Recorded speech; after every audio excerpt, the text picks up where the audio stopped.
just saying a couple nice things. You know, prayer has to be a consistent thing. Consistently.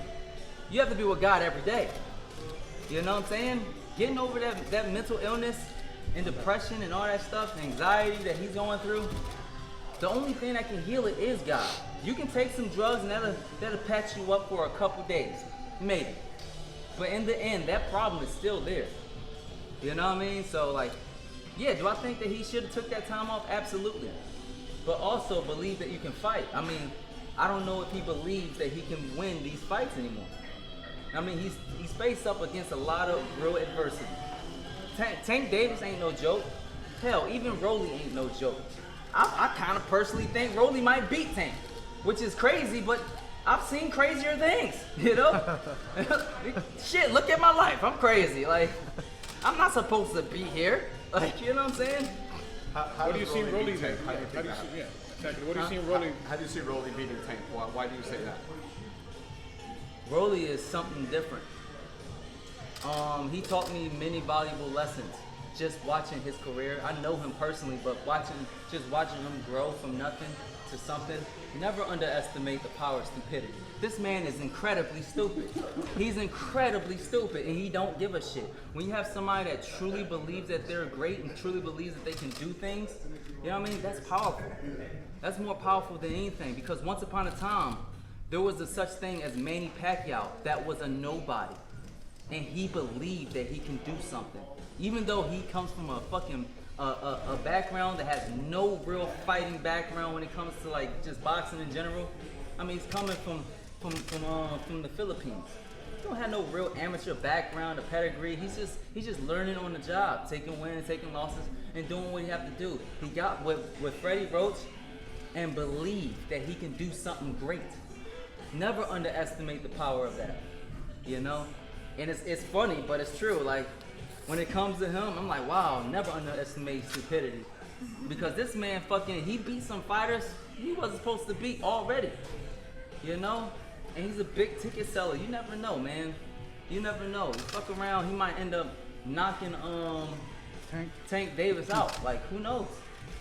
Who knows? Freddie, what do you agree with Blair? That you think Rollie could beat Tank?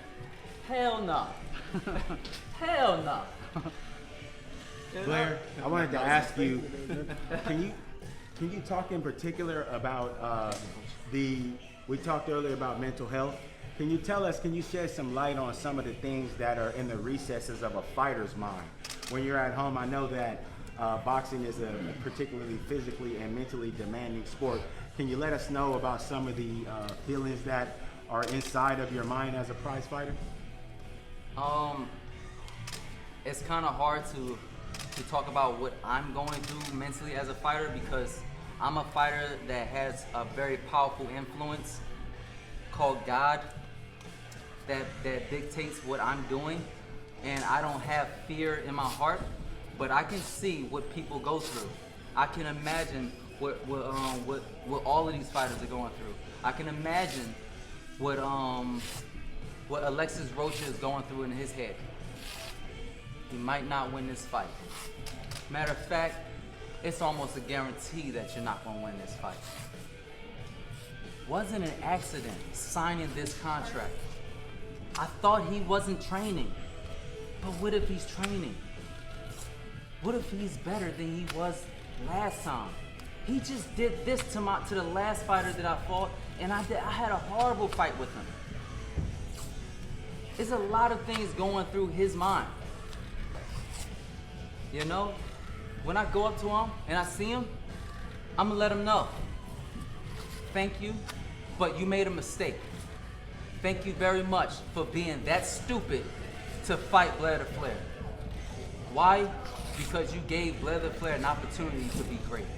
Once again, just like all those others. Caribbean, thank you. You made an accident. You made a mistake. Now you must pay. Alexis Rocha, now you must pay. Blair, obviously Vergil's a main event. Is that you have a victory, he has a victory. Is that a fight you're gonna try to push for, being that's one of the easier ones to make because you guys are in the same stable and everything?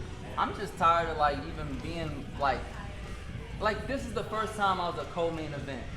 But in every fight that I fight, I'm the main attraction. The main attraction. We don't, like when you turn on the news right after the fight, you don't see the main event. People don't care about what happened. They just care about who's Blair to Flair. After this fight, look on the news. Blair the Flair's story is going to be there. And then once again, it's going to prove that Blair the Flair is the one that we should be looking at.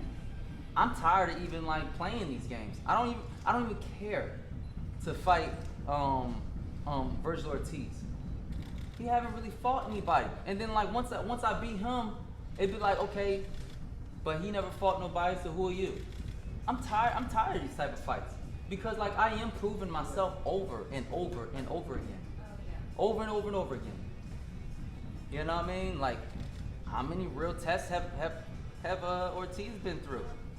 That like people actually thought that he was gonna lose. I've been through that shit so much, it's ridiculous. What do you make of the disqualifying comments that kind of have been circling around in boxing, where one fighter of a particular skill set or status can simply look at a guy in your position and just say, he's a nobody. I don't have to fight him because he hasn't fought anybody else. What are your sentiments toward that type of attitude? Most of these fighters that are saying that aren't fighting anybody.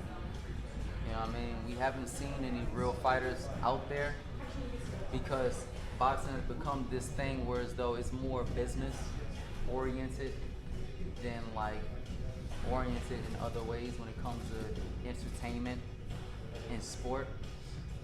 Look, if this was a sport, the best would be the best, period, hands down. I would have a whole lot more fights and I would have proven myself way more. And people like Ennis and Vergil would have to actually fight somebody instead of lightly treading along and fighting just certain fights that get them qualified for like a ranking. I just want to see better. I want to see better, and boxing wants to see better. And you know who else wants to see better? The people. And that's why I'm here. Let me shift gears here for a second as Freddie Rose finishes wrapping up your hands. As you look to your right, you see the Ukrainian flag.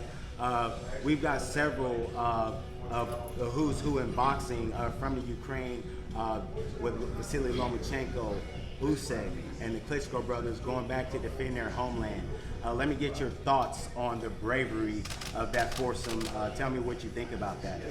My heart goes out with everybody that's going through the trials and tribulations of war in the Ukraine.